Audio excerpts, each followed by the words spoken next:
This is going to be a bit of an interesting video. I'm not sure how to frame this, but I haven't seen anything like this on the internet. For the American viewers out there, you may not know, but the Canadian government is full scale trying to ban guns in Canada. They're doing what they call a buyback program at the moment, which is basically government talk for we're coming to get your guns, and we might give you a couple of cents in the meantime. Now, these are guns that were lawfully acquired by Canadian citizens with licenses. There is no Second Amendment to protect firearm ownership in Canada, and of course they're using that fact to come after firearms. Now, some Canadians, like myself, have plans to move to the United States of America, and others are just looking to do something with their firearms other than give them to the government to be melted down or whatever the heck they want to do, send to other countries, end up in the hands of drug lords anyway. Nonetheless, they're looking for a way to get them out of the country. So I was looking into this. How can a Canadian that's moving to the United States move their firearms, or move that aren't moving to the States, move their firearms to other people that will take much better care of it than the government of Canada will? Now, this story begins with a friend of mine who actually made an offer to me. He said, hey, check this out. I got this really cool piece of equipment. It's a UMP-45, which was up until a minute ago legal in Canada, is now prohibited in Canada, and is on the amnesty, which means there's another year before they're coming after this guy for that. But he thought, well, if I can't use this, I can't go to the range with it, I can't have fun with it, I might as well give it to somebody I know who will. So, of course, he said, you figure out the paperwork and we'll figure out a way to transfer it to you. So I started looking into it thinking, wow, what a great deal. This might be something amazing. And then I can have him over so he can enjoy it where I'll be living in Texas. Now, this firearm, by all intents and purposes, is a legal firearm in the state of Texas. So that being said, we can move forward with this. Now, what did I do? I did some research. I called the local gun dealer to where I live, and they said, well, we don't do this, but we know who does, and sent me to this website, Boardview International Firearm Logistics. And they answered the phone, and they were very, very nice. They were very, very nice to me, and it was amazing. I told them the situation, I told them what was going on, and they said, listen, this one's going to be an uphill battle for you, and I'm just going to tell you straight out of the gates, looking at what that firearm is, you won't be able to import it into the United States. And I said, what? Are the Canadian government really coming down that hard on us? Is that something that they're doing? They said, no, unfortunately, this isn't the Canadian government. This is the U.S. government that has these rules in play. Now, let's have a look at this. This is another website called irunguns.ca. It's another importer of firearms, and they have this listing here. It says, importing from Canada to the United States, please make sure that your item is admissible into the United States, as there are no refunds for this. If you put it through and you didn't check, they're not gonna hook you up at all. You're basically on your own. You're SOL. You filed the paperwork, you paid the fees, and if they say no, well, they say no, and that's that. So regarding the United States retaliatory tariffs, there's a little blurb about that, which tells you that the website is up to date. This isn't old. You should you be importing into the United States and it is a firearm, please make sure that the firearm falls under the ATF classification for sporting firearm.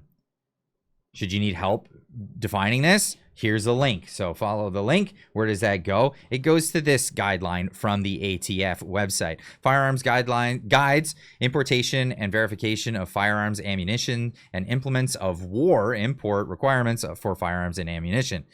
The policies and procedures, import requirements for firearms and ammunition.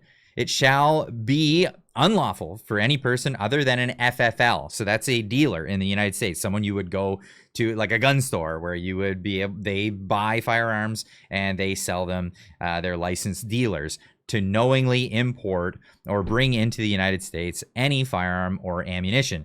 Do not try to cross the border with a firearm from Canada into the United States. It is their jurisdiction, and boy, will they do a number on you. So don't even attempt it. However, as provided in this law, the GCA generally allows the importation of sporting firearms and ammunition and certain surplus military firearms classified as curious or relics. Sporting firearms and ammunition, it has to fall under the category of this. Now, for handguns falls under another category altogether, and there is a readout. And this is an interesting one because I know there's a lot of Canadians that do possess handguns, and they're never allowed to transfer them. You're not allowed to transfer them within Canada. You can't even give it to another person. You can't, if you pass along in your family, grandpa gave it to you, your great grandpa gave it to him, he gave it to you, you cannot give it to your kids.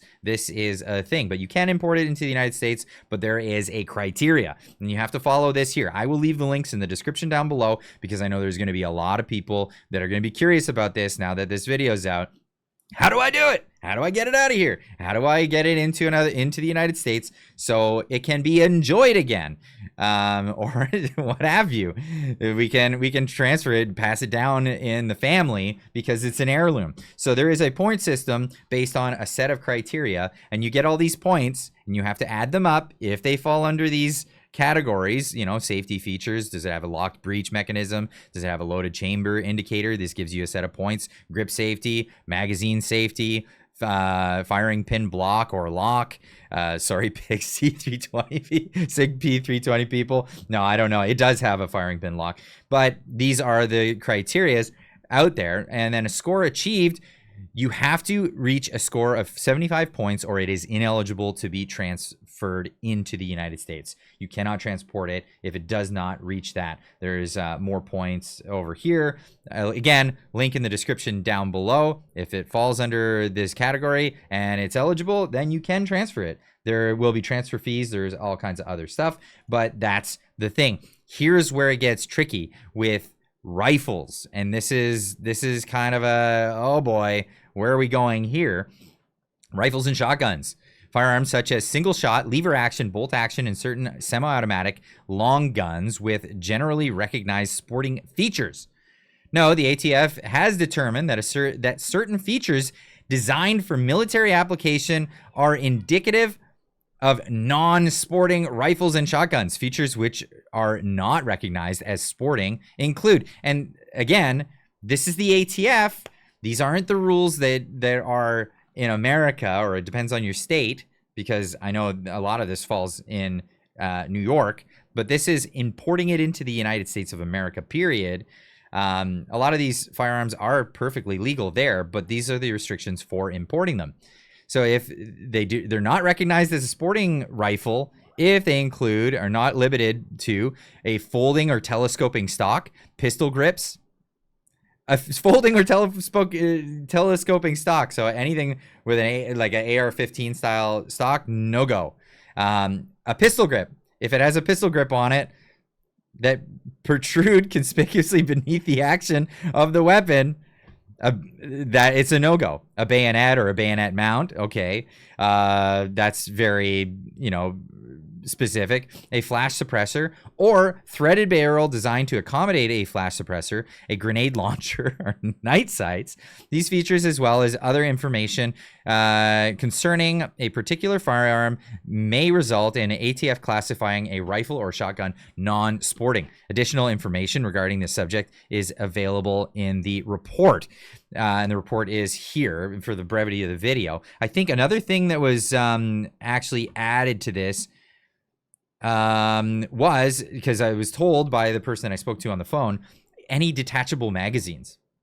So anything with a detachable magazine. Now, going through this, I was talking about it, and we could go into the surplus military firearm thing. I asked, so any of these things that are completely legal in Canada and in the United States are deemed by the ATF you're not able to import these. Now, I'm not sure what the restrictions are for brokerages that do this, but individuals trying to import these things, this is the hurdle you're going to run into. You're going to run into this. I asked, what about the SKS? It's a legal firearm in Canada. And oh, right, because I said, well, it's a stripper clip magazine. If it's an internal magazine, wouldn't that be legal? Oh, but it's the pistol grip. Oh, okay.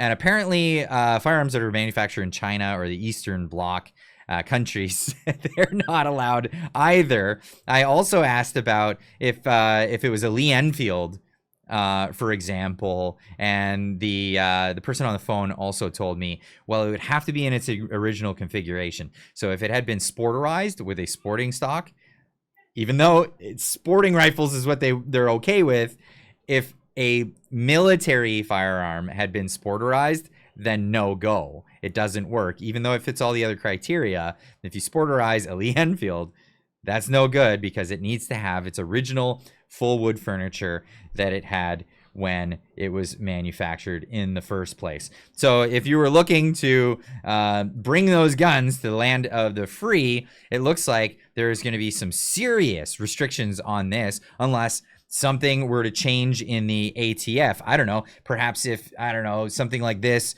were to go viral, or information like this would go viral, and perhaps this got even to the desk of Mr. Bongino or somebody who has I don't know, a little bit of a sway when it comes to the ATF. But this is where we're at this point. There are a lot of Canadians that are looking at it like, I can't do anything with these things. The government's going to come and try to melt them down. What am I going to do? What can I do? Can I even save this piece of beautiful machinery that's worth money and have it shipped somewhere? Well, the ATF currently in its configuration says no bueno. So love to hear what you guys have to say in the comments down below. Are you in a particular predicament like this? Is this something you're looking to do? Perhaps I can get more information on this. I have made some phone calls. I have made some put out some emails. So I'll be following up on this and see what else I can find. Leave a comment in the comment section down below. We'll see you tonight in the live stream. Keep on trucking.